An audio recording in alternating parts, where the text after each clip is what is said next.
Bismillahirrahmanirrahim. Assalamualaikum warahmatullahi wabarakatuh. Apa kabar adik-adik sekalian?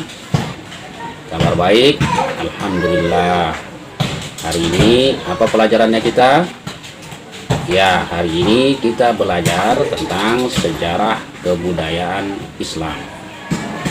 Namun sebelum kita belajar sejarah kebudayaan Islam, terlebih dahulu mari kita sama-sama berdoa kepada Allah Subhanahu wa taala agar Allah memudahkan segala kegiatan belajar kita ini sampai di akhir pertemuan, dan semoga Allah menambahkan ilmu yang nanti kita akan pelajari. Mari kita sama-sama berdoa. Rabbana zidna ilman warzuqna fahman. Adik-adikku sekalian, sebelum kita menuju kepada materi pembelajaran kita terkait dengan sejarah kebudayaan Islam, Bapak ingin menyampaikan satu ayat terlebih dahulu yang berkenaan dengan apa yang akan kita pelajari ke depannya. Allah Subhanahu wa taala berfirman di dalam Al-Qur'an, "Ya ayuhan nasu inna khalaqnakum min zakari wa unsa wa ja'alnakum syu'uban wa qabaila lita'arafu inna akramakum indallahi atqakum." Ya, adik-adikku sekalian, di dalam ayat tersebut ada kalimat lita'arafu. Arti kalimat lita'arafu, adik-adikku sekalian, di dalam ayat tersebut ada kalimat lita'arafu. Arti kalimat lita'arafu itu berkenaan dengan mengenal. Apa yang mesti kita kenal? Yang mesti kita kenal itu berkaitan dengan ayat tadi adalah mengenai bangsa-bangsa yang dijadikan Allah sebagai bagian dari proses penciptaan manusia yang berpasangan. Untuk itu, adik-adikku sekalian, kita akan masuk kepada materi terkait sejarah bangsa Arab sebelum Islam. Dalam hal ini, kebudayaan masyarakat Mekah sebelum Islam. Untuk itu, simak baik-baik. Para ahli sejarah menyebut masa sebelum kehadiran Islam yang dibawa oleh Rasulullah Shallallahu Alaihi Wasallam sebagai masa jahiliyah. Jahiliyah sendiri itu berasal dari kata jahil yang diturunkan dari kata Arab jahala yang berarti bodoh. Masa jahiliyah ini terdiri dari dua periode. Jadi periode pertama itu meliputi masa yang sangat panjang, tetapi tidak banyak yang bisa diketahui hal ihwal dan sudah lenyap sebagian masyarakat pendukungnya. Adapun periode jahiliyah yang kedua adalah berlangsung kira-kira sekitar 150 tahun sebelum Islam lahir. Nah, jahiliyah periode inilah yang kita kenal kemudian dengan istilah jahiliyah yang sampai sekarang ini kita menyebutnya demikian. Nah, bagaimana dengan keadaan bangsa Arab di Mekah pada saat itu?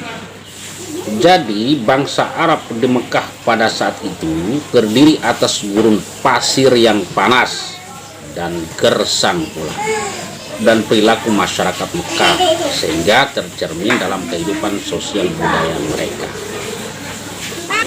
Orang-orang Mekah dikenal sebagai bangsa pengembala, yakni nomaden, ya, karena mereka itu hidupnya di gurun pasir, jadi melakukan berpindah-pindah tempat untuk mencari hajat hidup mereka, bertahan hidup. Nah, bagaimana dengan keyakinannya? Jadi keyakinan bangsa Arab pada masa jahiliyah itu terbagi menjadi beberapa golongan. Yang pertama itu golongan yang mengingkari Sang Pencipta dari hari kebangkitan. Yang kedua adalah golongan yang mengakui adanya Tuhan, tetapi walaupun mengakui adanya Tuhan namun mengingkari adanya hari kebangkitan. Nah, golongan yang ketiga itu adalah penyembah berhala. Kemudian golongan yang keempat itu adalah golongan yang cenderung mengikuti ajaran Yahudi, Nasrani, dan Syoibah. Ada pula yang menyembah malaikat atau jin. Nah, bagaimana dalam kebudayaan mereka atau pengetahuan mereka terkait dengan bangsa Arab yang ada di Mekah ini? Jadi bangsa Arab itu memiliki akhlak-akhlak mulia dan budaya positif yang menyejukkan dan menakjubkan akal manusia. Jadi di antara kebudayaan mereka itu pertama adalah tradisi keilmuan. Dari bangsa Arab pra-Islam ini sudah mampu mengembangkan ilmu pengetahuan.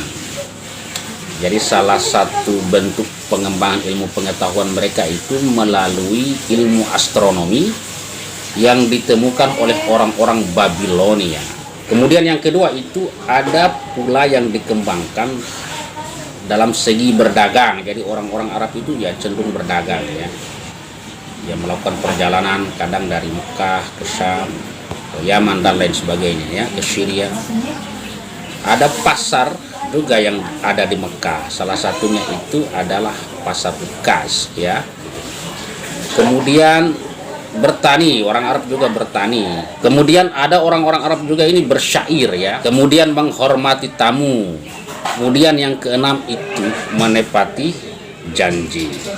Nah, inilah beberapa ringkasan dari materi yang kami jelaskan pada kesempatan kali hari ini. Jadi harapannya adik-adik sekalian, dengan penjelasan tadi adik-adik coba renungkan, kemudian kembangkan yang nantinya akan kita diskusikan pada pertemuan selanjutnya. Oke, kita cukupkan pertemuan kita kali hari ini dengan mengucapkan alhamdulillahirrabbilalamin.